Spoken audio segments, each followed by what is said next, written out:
We've come to this test centre here in Macclesfield in Cheshire to have a look at a typical emissions test which happens during your average MOT test. And this garage here, this is Danny O'Brien, he's the owner of this garage. He's going to show us a typical emissions test now. Danny, go ahead and do what you normally do. What's this? Describe what this is. OK, this is the diesel smoke head for measuring the particles that come out of your exhaust gases.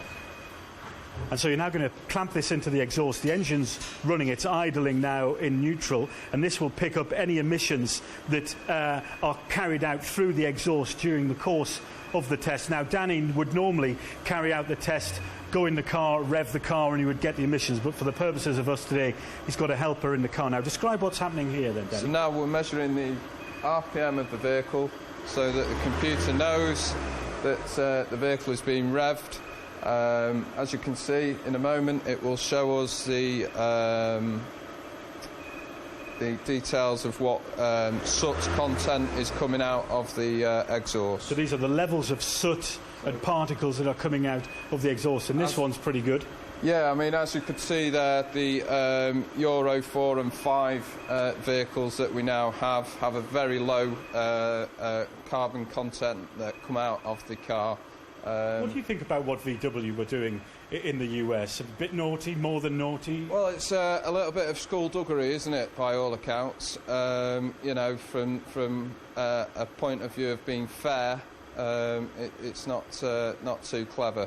Obviously, it's a different test from what we carry out here in the UK.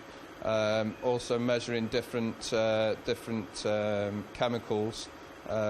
But there are also concerns within the industry here in the UK, aren't there, that a lot of cars rev at different levels. This car will rev at 2,000 RPM, another car might rev at 6, and that doesn't create a level playing field for the outcome of the test. Unfortunately, no. I mean, the Audi group and the VAG group, as you could hear from that vehicle then, revs at a very low limit in neutral.